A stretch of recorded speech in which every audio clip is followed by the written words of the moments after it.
ساتھ کھڑا ہے، امام حسین کے ساتھ کھڑا ہے یا پھر یزید کے ساتھ کھڑا ہے۔ بڑی معذرت کے ساتھ اگر برا لگے تو معاف کرنا، کڑے پہننے کا نام حسینیت نہیں ہے، ڈورے ہاتھوں میں باندھنے کا نام حسینیت نہیں ہے، رنگ برنگی کپڑوں پہننے کا نام حسینیت نہیں ہے، 10 دن کے محرمی بننے کا نام حسینیت نہیں ہے۔ حسینیت کیا ہے؟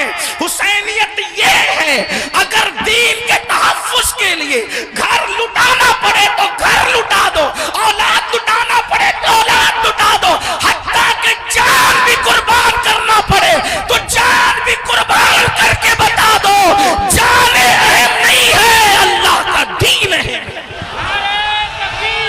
اللہ یا رسول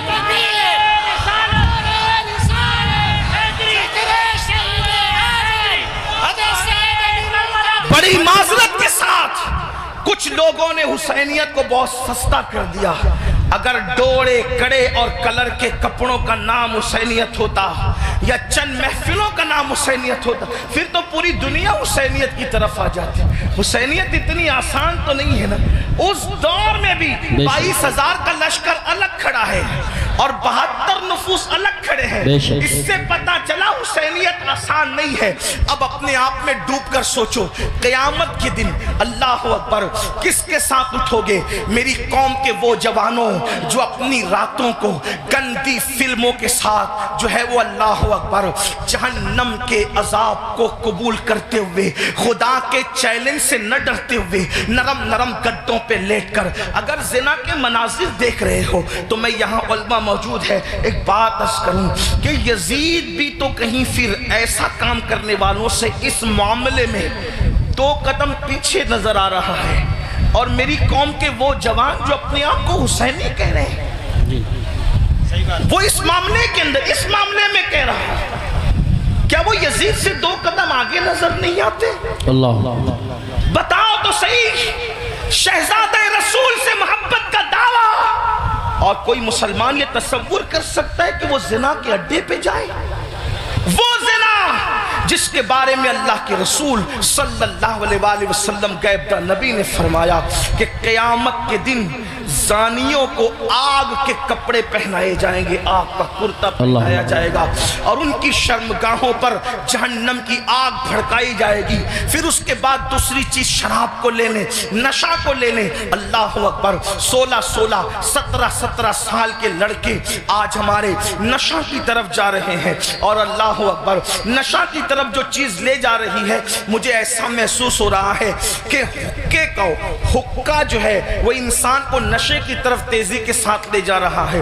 میں حقے پر کوئی حکم تو نہیں لگا رہا ہوں، ویسے کہ کوئی میں مفتی بھی نہیں ہوں کہ میں حقے پر کوئی حکم لگاؤں، حکم بیان کرنا میرا کام نہیں۔ میں ایک چھوٹا سا طالب علم ہوں، اصلاح معاشرہ کی محفل میں صرف دل کا درد لے کر کے آیا ہوں۔ ابتدا حقے سے ہوتی ہے، حقہ تو کوئی حرام نہیں، اس طرح کی لوگ بات کرتے ہیں، پھر دھیرے دھیرے سگریٹ پر آتے ہیں، اور سگریٹ کے اندر پھر کیا کیا لگا کے پیا جاتا ہے مجھ سے زیادہ آپ لوگ جانتے ہیں، اور آپ لوگوں سے ہی ہم تک باتیں پہنچتی ہیں، اور پھر دھیرے دھیرے انسان ایم ڈی کا، نشے کا، اور خدا جانے کس کس چیز کا عادی ہو جاتا ہے۔ آپ سے پوچھتا ہوں، یزید بھی نشہ کر رہا ہے، آپ بھی نشہ کر رہے ہیں، اور یزید کے اور آپ کے نشے میں فرق کیا ہے؟ اللہ اکبر، شاید یزید نے ایم ڈی وغیرہ کو خواب میں بھی نہیں دیکھا ہوگا۔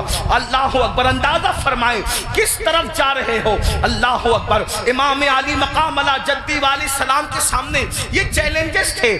آپ اپنی قوم کو جرائم سے بچانا چاہتے تھے، آپ اپنی قوم کو گناہ سے بچانا چاہتے تھے۔ جانتے ہیں اللہ کے رسول صلی اللہ علیہ وآلہ وسلم نے بستیوں کے اجڑنے اور گھروں کے اجڑنے کے لیے جو بات بیان فرمائی ہے اس کو دل کے کانوں سے سنیں۔ اللہ کے غیب نبی صلی اللہ علیہ وآلہ وسلم ارشاد فرماتے ہیں، راتوں کو کچھ لوگوں کے مکانات خود بخود زمین میں دھس جائیں گے، زمین کے اندر جو ہے زمین بوش ہو جائیں گے۔ آپ کبھی سنتے ہیں نا کہ فلاں بلڈنگ گر گئی، فلاں بلڈنگ زمین میں دفن ہو گئی۔ میں یہ نہیں کہتا کہ سب اسی وجہ سے ہوتی ہے، لیکن اللہ کے حبیب غیب دا نبی صلی اللہ علیہ وآلہ وسلم گھروں کے اجڑنے کے، گھروں کے زمین بوش ہونے کے اسباب کیا بیان کرتے ہیں۔ لوگ کہتے ہیں ہمارے گھروں پر یہ چل رہا ہے، وہ چل رہا ہے. میں نے کہا جو چلا رہے ہیں ہم ان کے بھی ساتھ نہیں ہیں، لیکن اپنا کرتوت بھی تو دیکھو.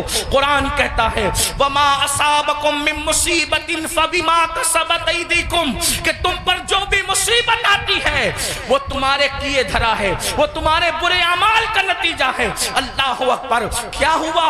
آقا ارشاد فرماتے ہیں صلی اللہ علیہ وآلہ وسلم کہ کچھ لوگوں کے مکان راتوں رات زمین پہ گر جاتے ہیں، زمینوں میں دھس جاتے ہیں. صحابہ نے پوچھا یا رسول اللہ اس کی وجہ کیا ہے؟ آقا فرماتے ہیں 2 گناہ جب گھروں کے اندر کیے جاتے ہیں، 2 گناہ جب عمارتوں کے اندر کیے جاتے ہیں تو گھروں کو زمین میں دھسا دیا جاتا ہے، گھروں کو زمین بوس کر دیا جاتا ہے. پوچھا یا رسول اللہ وہ کیا ہے؟ فرمایا ایک موسیقی ہے، میوزک ہے. جس گھر میں میوزک بجتا ہے اور جس گھر میں شراب پی جاتی ہے راتوں رات ان گھروں کو زمین میں دھسا دیا جاتا ہے. اب آپ مجھے بتاؤ کانوں میں ایئر فون لگا کر راتوں کے 3-3 4-4 بجے تک میوزک سننے والوں، کیا تمہیں اپنے گھروں سے پیار نہیں ہے؟ تمہیں اپنے گھروں سے محبت نہیں ہے؟ تمہیں اپنے گھروں سے الفت نہیں ہے؟ اور پھر اللہ کے حبیب علیہ السلام فرماتے ہیں جس نے دنیا میں شراب کا ایک گھونٹ پیا اور توبہ نہیں کی، جب وہ مرے گا تو مرنے وقت اس کی زبان پہ کلمہ جاری نہیں ہوگا، وہ کلمے سے محروم رہے گا. اور یہاں تک کہ حضرت مالک الدینار فرماتے ہیں میں نے کئی نشہ کرنے والوں کو کفر پر مرتے دیکھا ہے. اللہ اکبر. حضرت عمر ابن عبدالعزیز کہتے ہیں میں نے کئی نشہ کرنے والوں کو کفر پر کافر ہو کر مرتے دیکھا ہے. اللہ کے بندو ذرا غور تو کرو. پھر تیسری چیز لیتے ہیں نماز کے حوالے سے. 95% لوگ نماز نہیں پڑھتے ہمارے معاشرے کا، اور لوگ آسانی سے کہہ دیتے ہیں مولانا ہمیں ٹائم نہیں ملتا. بلکہ عاشور کے شب میں بھی جس میں جمعرات ہی کو جنگ ہو رہی تھی کربلا کی، اکثر مورخین کہتے ہیں جمعرات کو ہی جو ہے وہ جنگ کا آغاز کر دیا تھا. امام پاک نے پوچھا غازی عباس سے عباس کیا کر رہے ہیں یہ لوگ؟ کہا وہ تو جنگ شروع کرنے کی بات کرتے ہیں. کہا ان سے کہہ دو کہ ہمیں نماز بہت پسند ہے، ہمیں تلاوت بہت پسند ہے، ہمیں گریہ اللہ کے لیے کرنا بہت پسند ہے، ذکر اذکار بہت پسند ہے. وہ جنگ تو ہونی ہے لیکن ایک رات کی وہ ہمیں مہلت دے دے تاکہ آنے والی رات شب عاشور ہے اس میں ہم اللہ کی عبادت کریں، گریہ وزاری کریں. آپ سے پوچھتا ہوں امام تو مہلت لے رہے ہیں عبادت کے لیے اور اللہ رب العزت نے ہمیں پوری زندگی دی ہے، عبادت کی طرف نہیں آتے. کتنی سادگی سے انسان کہتا ہے مولانا ٹائم نہیں ملتا. مجھے بتاؤ ہم سے بڑھ کر کے مکر کون کر رہا ہے؟ ہم کہتے ہیں ٹائم نہیں ملتا. اگر تلاوت کے لیے ٹائم نہیں ہے تو گھنٹوں گھنٹوں واٹس ایپ پر وقت کے لیے کیسے ٹائم ملتا ہے؟ اگر اللہ کی عبادت کے لیے ٹائم نہیں ہے تو فیس بک پر یوٹیوب پر گھنٹوں گزارنے کے لیے ٹائم کیسے ملتا ہے؟ دوستوں کے ساتھ گپ شپ کرنے کے لیے ٹائم کیسے ملتا ہے؟ یاد رکھیے اللہ کے بندو کب تک عیاشیاں کرتے رہو گے؟ کب تک جرائم کرتے رہو گے؟ کب تک خدا کے غضب کو چیلنج کرتے رہو گے؟ کب تک اللہ کے عذاب کو دعوت دیتے رہو گے؟ کب تک خدا کے عذاب سے غفلت برتتے رہو گے؟ یاد رکھنا اللہ نے کسی کو بہت لمبی عمر ہمیشہ کے لیے نہیں دی ہے. آخر موت ہے موت، آخر موت ہے موت. جب اس نے محبوبوں کو موت دی ہے تو پھر مردودوں کا کیا حال ہوگا؟ جب اس نے مقربین کو موت کا مزہ چکھایا ہے تو دور رہنے والوں کا کیا حال ہوگا؟ یاد رکھنا جس دن روح کا رشتہ جسم سے ٹوٹ جائے گا اس دن سوائے پچھتاوے کے کچھ ہاتھ نہیں آئے گا. اللہ اللہ جب لوگوں کے درمیان بیٹھتے ہو تو ولیوں کی طرح باتیں کرتے ہو اور جب تنہائیوں میں ہوتے ہو تو شیطان کا ننگا ناچ بن جاتے ہو. یہ منافقت نہیں ہے تو اور کیا ہے؟ زبان کچھ اور کہے اور کردار کچھ اور کہے. قرآن کہتا ہے لما تقولون ما لا تفعلون، وہ کیوں کہتے ہو جس پر خود عمل نہیں کرتے. مسلمانوں بتاؤ اللہ اکبر. ہمیں نماز کے لیے ٹائم نہیں. کون نماز؟ وہ نماز جو معراج المومنین ہے، وہ نماز جو رسول اللہ صلی اللہ علیہ وآلہ وسلم کی آنکھوں کی ٹھنڈک ہے، وہ نماز جو گناہوں سے انسان کو ایسے پاک کر دیتی ہے جیسے غسل کرنے والوں کے جسم کا میل ختم ہو جاتا ہے، وہ نماز جو اللہ سے بندے کو قریب کر دیتی ہے، اللہ کا قرب نصیب ہوتا ہے جس نماز سے. کون سی نماز؟ وہ نماز جس کی بنیاد پر انسان رحمتوں کا مستحق ہوتا ہے. کون سی نماز؟ وہ نماز جس سے روزی میں برکت ہوتی ہے. وہ نماز جس کے بعد دعائیں قبول ہوتی ہے. وہ نماز جس کے پڑھنے سے بیماریوں کا خاتمہ ہوتا ہے، وہ نماز جس کے بعد انسان کو مقام محبوبیت ملتا ہے، وہ نماز اللہ اکبر۔ سارے احکامات زمین پر بھیجے گئے، لیکن جب نماز دینا ہوا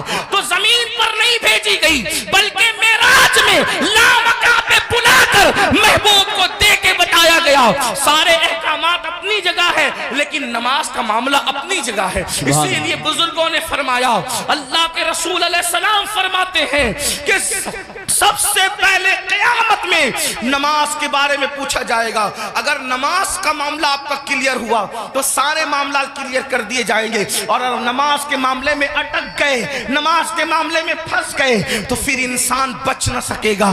آپ مجھے بتائیں، ہمیں اللہ سے ڈر نہیں لگتا؟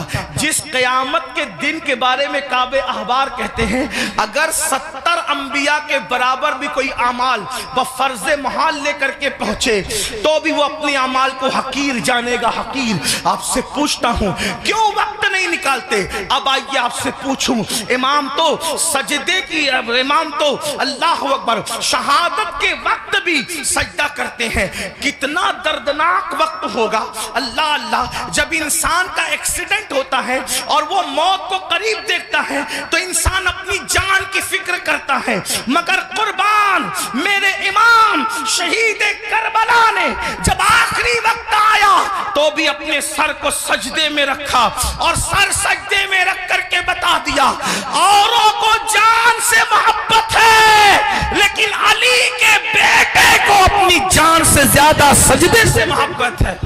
سبحان اللہ، سبحان آپ بتائیں تو صحیح۔ اور اسی نماز سے ہم دور ہیں، عاشور میں بھی نماز دور کرتے، عاشور میں بھی نماز سے دور رہتے ہیں۔ آئیے اب اس اپنی گفتگو کو اینڈ کی طرف لے جاتے ہوئے آپ سے پوچھوں، اگر قیامت کے دن، توجہ کرنا ان جملوں پر، اگر قیامت کے دن فہرست بنی زانیوں کی کہ زانی ایک ساتھ کھڑے رہیں، توجہ آپ، زانیوں کی فہرست بنی کہ زانی ایک ساتھ کھڑے رہیں گے، تو جس گروپ میں یزید ہوگا اسی گروپ میں زنا کرنے والے بھی تو ہوں گے نا۔ دنیا کے اندر بڑی بڑی باتیں ہانکنا آسان ہے، محشر آپ کی مرضی اور میری مرضی سے نہیں ہوگا۔ محشر کو محشر کہتے اس لیے ہیں کہ وہاں بڑے بڑے مقربین بھی نفسی نفسی کہیں گے۔ اللہ، تھوڑا کسی کے دل کی فریاد دل کے کانوں سے سنو، میری قوم کے جوانوں جہنم کا ایندھن بننے نہیں آئے ہو، میری قوم کے جوانوں اللہ کو ناراض کرنے نہیں آئے ہو، امام علی مقام سے جان سے زیادہ محبت کرنے والے میرے سنیوں، آپ سے پوچھتا ہوں تھوڑا غور کرنا، ایمان والے دل پہ ہاتھ رکھ کر سوچنا، زانیوں کی فہرست بنے گی کہ سارے زانی ایک ساتھ کھڑے رہیں، تو بتاؤ جہاں یزید ہوگا وہاں زانی لوگ ہوں گے کہ نہیں ہوں گے؟ اور نگاہوں کی پاکیزہ، نگاہوں کو پاکیزہ رکھنے والوں کی فہرست بنے گی کہ جو نگاہوں کو نیچا رکھتے تھے، عورتوں کو پاپ کی نظر سے نہیں دیکھتے تھے، جن کی نگاہوں میں تقدس تھا وہ سب ایک طرف کھڑے رہیں۔ تو بتاؤ اللہ اکبر، نگاہوں کو تحفظ دینے والے امام حسین کے ساتھ کھڑے ہوں گے اور زنا کرنے والے یزید کے ساتھ کھڑے ہوں گے۔ اگر قیامت میں ایسا ہو گیا، اگر ہو گیا کہ بے نمازی ایک ساتھ رہیں اور نمازوں کی پابندی کرنے والے ایک ساتھ کھڑے رہیں، تو بتاؤ یزید کے ساتھ کھڑے ہوں گے کہ نہیں ہوں گے بے نمازی؟ اور جو نمازوں کو تحفظ دیتے تھے وہ اس شہید کے ساتھ کھڑے ہوں گے کہ نہیں ہوں گے جس نے سر کو سجدے میں قربان کیا ہے؟ سر سجدے میں قربان کیا ہے۔ اللہ اللہ کسی نے کہا تھا ہو سکے تو لائیے دونوں جہاں میزان میں نے ایک سجدہ زمین کربلا سے لے لیا۔ اللہ اکبر، بتاؤ مسلمانوں، تو پتا چلا یہ نظریات کی جنگ ہے، یہ نظریات کی جنگ ہے۔ آپ سے پوچھوں، جنگ میں جب انسان جاتا ہے، جنگ میں جب انسان جاتا ہے فوج لے کر جاتا ہے، بہن لے کر نہیں جاتا۔ جنگ میں انسان جاتا ہے فوج لے کر جاتا ہے، بیویاں لے کر نہیں جاتا۔ جنگ میں انسان جاتا ہے اللہ اکبر فوج لے کر جاتا ہے، سوتیلے بھائی لے کر نہیں جاتا۔ جنگ میں انسان جاتا ہے 6 مہینے کا بچہ لے کر نہیں جاتا۔ امام آپ جنگ میں بھی جا رہے ہیں، اور کچھ لوگ تو یہ کہتے ہیں کہ چلو اتفاقی حادثہ ہو گیا۔ اتفاقی حادثہ آپ کے مورخین کے اور لوگوں کے لیے کہنے کو ہے، ورنہ رسول اللہ کے گھر کا بچہ بچہ جانتا تھا۔ آقا نے اتنی تفصیل سے کربلا بیان کی تھی۔ ابن عباس کہتے ہیں کہ نبی کے گھر کے بچے بچے کو پتا تھا کہ حسین حسین میدان کربلا میں کھڑے جو وہ شہید ہوں گے جنگ صفین کے موقع پر، مولا کائنات جب کربلا کے قریب سے گزرے تو روئے، فرمایا یہاں حسین کے اونٹ بیٹھیں گے، یہاں ان کے کجاوے رکھے جائیں گے. یعنی کتنی تفصیل معلوم تھی خاندان رسول کو کہ اونٹ کہاں بیٹھیں گے وہ بھی پتا ہے، خیمے کہاں لگیں گے وہ بھی پتا ہے، کجاوے کہاں رکھے جائیں گے وہ بھی پتا ہے. آپ کہتے ہیں حادثہ ہو گیا، لیکن یہ حقائق ہے، سچائی ہے. امام آپ جنگ کے لیے جا رہے ہیں لیکن بیویاں لے جا رہے ہیں، جنگ کے لیے جا رہے ہیں، بہنیں لے جا رہے ہیں، جنگ کے لیے جا رہے ہیں، بیٹیاں لے جا رہے ہیں، جنگ کے لیے جا رہے ہیں، بچے لے جا رہے ہیں، جنگ کے لیے جا رہے ہیں، سوتیلے بھائی لے جا رہے ہیں. ایسا کیوں؟ امام گویا کے بتائیں گے یہ تلواروں کے ٹکرانے کی جنگ نہیں بلکہ یہ کردار کی جنگ ہے، یہ نظریات کی جنگ ہے. ایک طرف یزید سوتیلی ماں کو پاپ کی نظر سے دیکھ رہا ہے تو ہم میدان میں بتائیں گے کہ سوتیلے رشتے کا تقدس کیا ہے. آپ دیکھیں پوری دنیا کے اندر سوتیلا رشتہ ہمیشہ مشکوک رہا ہے. آپ توجہ کریں، سوتیلا رشتہ ہمیشہ مشکوک رہا ہے. آپ نہیں دیکھتے سوتیلے رشتے کا مطلب قرآن کی تفاسیر اٹھا کر کے دیکھیں، ابن عباس سے لے کر صاحب نعیمی تک سوتیلے رشتے کا مطلب کیا؟ حضرت یعقوب علیہ السلام کی بیوی جو حضرت یوسف علیہ السلام کی سوتیلی ماں ہے، اللہ اکبر، وہ اپنے بیٹوں کو بتا رہی ہے اللہ اکبر کہ تمہارے سوتیلے بھائی نے یہ خواب دیکھا ہے. اسی طرح ہے نا سوتیلے بھائی ہاتھ کا پانی چھین کر کے زمین پہ ڈال رہے ہیں، سوتیلے بھائی ہاتھ کی روٹی چھین کر کے کتے کو ڈال رہے ہیں، سوتیلے بھائی مار پیٹ کر کے کنویں میں پھینک رہے ہیں. یہی تو سوتیلا رشتہ لوگ جانتے ہیں. مگر قربان جائیں امام علی مقام سوتیلے بھائیوں کو کربلا میں لے جا کر اور پھر ان کی وفا کا اظہار کر کے بتا رہے ہیں آخر کار امام حسین نے سوتیلے بھائیوں کے ساتھ سلوک کیا کیا ہوگا کہ سوتیلے بھائی اپنی جان سے زیادہ اپنے سوتیلے بھائی سے پیار کر رہے ہیں. کوئی کسی پر یوں تو نہیں مرتا، کوئی کسی سے یوں تو پیار نہیں کرتا. اب آپ سے پوچھتا ہوں حسین پاک کا سوتیلا بھائی سب سے زیادہ معتبر با وفا ہے جسے دنیا غازی عباس کے نام سے جانتی ہے. آپ سے پوچھتا ہوں وفا کا دوسرا نام اگر کربلا کے بعد ہم سے کوئی پوچھے تو ہم حضرت غازی عباس کا نام لیا کرتے. شمر نے اللہ اکبر رشتہ داری کی وجہ سے حضرت عباس کو امان لکھی، ان کے بھائیوں کو امان لکھی تو حضرت عباس نے کہا شمر تجھ پر بھی لعنت ہے اور تیری امان پر بھی لعنت ہے، واللہ تو نے نبی کے شہزادے کو امان نہیں دی. ان کو کاٹنا چاہتا اور ہمیں بچانا چاہتا ہے. حسین کے بعد زندہ رہنے کو ہم پسند ہی نہیں کرتے. یہ ایک سوتیلے بھائی کا جذبہ. اب آپ سے پوچھتا ہوں اگر آپ کربلائی ہے، اگر آپ حسینی ہے تو اس مجمع میں اپنے دل میں سوچو آپ کے سگے بھائی کے ساتھ آپ کا سلوک کیا ہے. کربلا صرف کالے کپڑوں کا نام تو نہیں ہے نا پہننے کا، کربلا سینہ پیٹنے کا نام نہیں. ہمارے درمیان کربلا اسوہ مصطفیٰ کی تفسیر کا نام ہے. ہمارے نزدیک کربلا بدر و احد کے مقصد کی تکمیل کا نام ہے. آپ سمجھتے کیا ہے کربلا کو، لیکن ہمارے اندر کربلا کہاں ہے؟ ہم نے رسمی اور اسمی کربلا کو تو دیکھا، ہم نے حقیقت کربلا کو نہیں دیکھا. بتاؤ آپ اور ہمارا جذبہ بھائی کے بارے میں کیا ہے؟ یہی نا اس کا کھیت ہڑپ کر لیا، اس کا حصہ ہضم کر لیا، اس پر کیس کی کر دیا، اس کے خلاف کھڑے ہو گئے. اس کی بیٹی کو اچھے رشتے آتے تو آپ کو پسند نہیں آتا، آپ کو ہضم نہیں ہوتا. بتائیں تو صحیح، اس کے گھر میں بیٹے ہی بیٹے پیدا ہوں تو آپ کو تکلیف ہوتی ہے. یہ آپ کا معاملہ سگے بھائی کے لیے، اور وہاں سوتیلے بھائی کے ساتھ انداز کیا ہے سرکار غازی عباس کے ساتھ دیکھیں. پھر اس کے بعد امام اپنی بہن کو کربلا میں لائے. جب امام کسی کی کوئی بات نہیں مانتے، توجہ کرنا، جب امام کسی کی کوئی بات نہیں مانتے تو سیدہ زینب کھڑی ہو کے کہتی ہے بھیا یہ کر لو، بھیا یہ کر لو. بہن کی کوئی بات نہیں ٹلتی. گویا کہ حسین بتا رہے ہیں وہاں بہن کا کوئی تقدس نہیں ہے، اور یہاں بہن کے تقدس کا عالم یہ ہے کہ بظاہر اگر حضرت امام کے اپنی فکر کے خلاف بہن بات کر رہی ہے تو امام اس کو ہی مانتے نظر آ رہے ہیں. کس کس نے نہیں کہا تھا کہ علی اصغر کو لے جائیں اور یزیدیوں سے کہیں کہ پانی پلا دیں؟ امام نے سب کو منع کیا، لیکن جب بہن آئی اور بہن نے کہا میرے لیے چلے جائیں، میں کہہ رہی ہوں آپ چلے جائیں، تو مورخین لکھ رہے ہیں بہن کی بات مان کر امام یزیدیوں کی طرف جاتے ہوئے نظر آتے ہیں۔ حالانکہ یہ امام پاک رضی اللہ تبارک و تعالیٰ کی شان ہے کہ یزیدیوں کے ہاتھوں سے ان کے شہزادہ والا تبار نے پانی نوش نہیں فرمایا، وہ تو شہید ہو گئے۔ لیکن آپ سے پوچھتا ہوں بہن کے بارے میں امام علی مقام کا حال یہ، بیویوں کی موجودگی میں قیادت کا جھنڈا خاندان نبوت کا کسی کے ہاتھ میں دیتے ہیں، بیٹیوں کی اور بیویوں کی موجودگی میں اس کو بہن کہتے ہیں۔ بتاؤ امام تو بہن سے اتنا پیار کرتے ہیں، ہمارا اور آپ کا بہنوں کے ساتھ کیا تعلق ہے؟ ہمارا اور آپ کا بہنوں کے ساتھ کیا رشتہ ہے؟ آپ بتائیں مجھے، اگر بہن گھر آ جائیں 4 بچوں کو لے کر تو بھائی اور بھابھی بات کرتے ہیں، کھلائیں گے کہاں سے؟ حیرت کی بات یہ ہے جس قوم کی سوچ فکر حسین سے اس قدر گر جائیں، پھر کیا اس قوم کے لیے یہ نہ کہا جائے کہ وہ نام کے لیے تو حسینی بنی ہے لیکن افکار کے اعتبار سے وہ کہیں نہ کہیں یزیدیت کا شکار ہے؟ میرے آقا صلی اللہ علیہ وآلہ وسلم کے دیوانوں، جانتے ہیں بہن کا مقام کیا ہے، بہن کا مرتبہ کیا ہے؟ اور یہ اللہ کے رسول علیہ السلام سے سیکھا۔ آقا نے